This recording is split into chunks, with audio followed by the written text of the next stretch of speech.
بتبدأ أحداث الفيلم باتنين صيادين موجودين بالليل على مركب في نص البحر. كانوا بيتكلموا عن وحوش البحر، وفي واحد منهم بيقول يا عم فكك من الحوارات دي، مفيش وحوش بحر ولا الكلام الفاضي ده. وفجأة بيعدي من فوقهم وحش بحر ضخم. ننزل بقى تحت المية. هنا بطل فيلمنا النهاردة لوكا، وده شغلته الأساسية إنه بيرعى شوية سمك بيأكلهم ويرجعهم تاني. نسيت أعرفكم بعائلة لوكا، دي أم لوكا ودي جدة لوكا وده أبو لوكا. لوكا بعد ما خلص غدا مع عيلته الجميلة بيجهز عشان يروح للسمك بتاعه، وهو في المكان اللي بيرعى فيه السمك بيلاحظ حاجات غريبة في البحر، فبيروح يكتشفها. وفجأة بيشوف واحد لابس بدلة غطس. لوكا بيتخض وبيصوت وبيروح يستخبى، لكنه بيتفاجئ إن الكائن ده زيه وبيجري وراه لحد ما بيشوفه طلع بره المية وتحول لإنسان وبيشد لوكا معاه. وفجأة بيتحول لوكا هو كمان لإنسان لأول مرة. الكائنات اللي زي لوكا أول ما بيطلعوا بره المية بيتحولوا لبشر عاديين.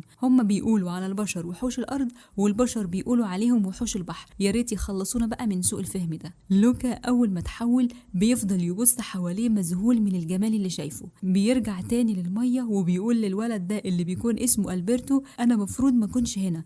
تاني يوم بيقرر يطلع بره المية لكنه كان متردد جدا. في الآخر طلع مع ألبرتو، فألبرتو علمه إزاي يقف ويمشي ودخله بيته. ولوكا انبهر بالحاجات اللي فيه. شاف صورة على الحيطة وسأل ألبرتو ايه دي؟ قال له ده أعظم اختراع عمله البشر، يقدر يوديك في أي مكان، اسمه فيسبا. بتبدأ الحكاية تكبر في دماغهم إنهم يعملوا واحدة زي اللي في الصورة، وفعلا بيحاولوا يعملوها لحد ما بتشتغل معاهم. بيرجع لوكا للمية وبيقول لألبرتو إنه هيجي بكرة. لما رجع لوكا البيت أمه سألته كنت فين لحد دلوقتي؟ اتلخبط، لكن جدته أنقذته وقالت إنها بعتته يجيب خيار البحر. لوكا شكرها جدا.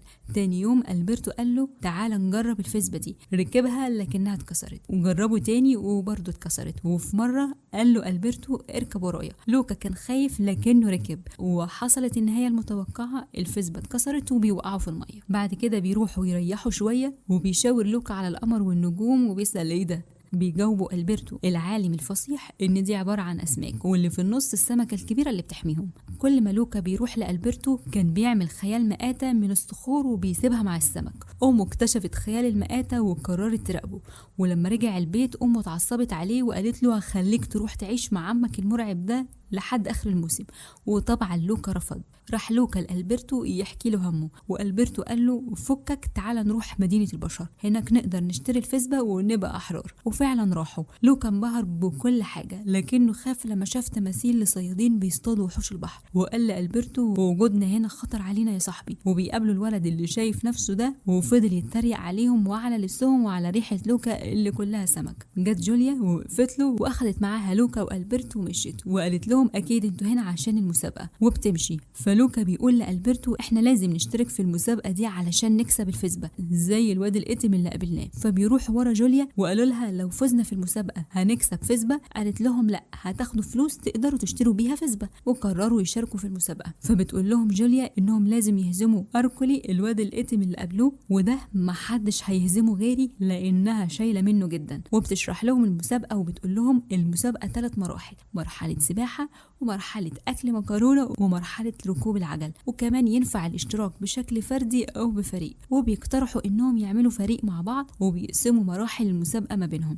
جوليا بتختار السباحة، ولوكا هيسوق العجلة، وألبرتو اللي هياكل المكرونة. بس بتقول لهم عشان يشتركوا في المسابقة محتاجين فلوس. فراحوا لأبو جوليا اللي يعتبر الشيخ الصيادين في المنطقة. ولوكا وألبرتو أول ما شافوه بيقطع سمك قلبهم وقع في رجليهم. وعلى السفرة أبو جوليا بيسألها مين دول؟ فبتقول له دول صحابها وجايين هنا علشان يشتركوا في المسابقة. فبيرفض انها تشترك في المسابقة لانه مش معاه فلوس الاشتراك، وبيقول لها انه لازم يبيع سمك كتير عشان يجمعوا فلوس الاشتراك. لوكا وألبرتو اقترحوا عليه انهم يساعدوه في الصيد. وفي اليوم ده باتوا في بيت الشجرة بتاع جوليا اللي كانت عاملاه زي مخبأ ليها. أبو وأم لوكا طلعوا بره المية وبدأوا يدوروا على لوكا، وطبعا اتحولوا لبشر. أما بالنسبة للوكا وألبرتو أول ما صحيوا لقوا الدنيا بتمطر وتحولوا لأصلهم، وبيلحقوا نفسهم وينشفوا نفسهم بسرعة قبل ما جوليا وأبوها يشوفوهم. جوليا بتروح توصل الطلبات وأبوها بياخد معاه لوكا وألبرتو عشان يصطادوا، وبالفعل بينجحوا وبيرجعوا بكمية سمك كبيرة جدا. وجوليا طبعا فرحت جدا لأنهم كده هيقدروا يشاركوا في المسابقة. وبيروحوا يقدموا في المسابقة وبيقابلوا أركو أركولي اللي بيفضل يستفزهم،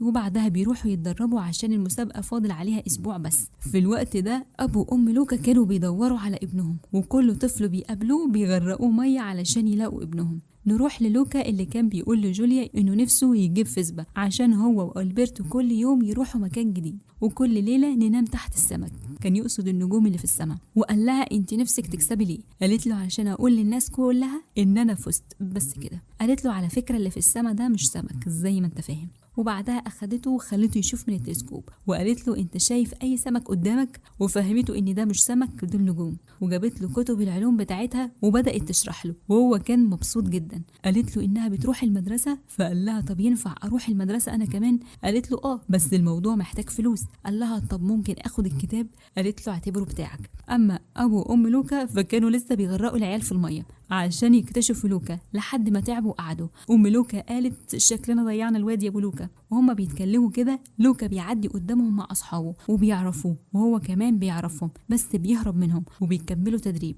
اما بالنسبه لالبرتو فكان بيغير على لوكا من جوليا وشايل في قلبه، وقال لها انا اللي هركب معاه. وركب هو العجلة وسقها لحد ما وقع في المية، ما هم متعودين بقى، وطلعوا منها بسرعة.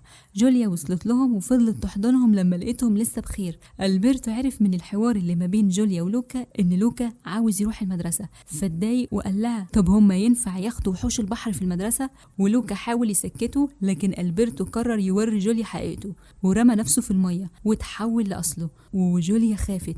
أما لوكا فعمل فيها عبيط وقال ايه ده وحش بحر؟ نادي يا واد يا لوكا. ألبرتو طبعا اتصدم من تصرف لوكا. في اللحظة دي جاء أركولي هو واصحابه وكانوا هيضربوه، لكن ألبرتو عرف يهرب.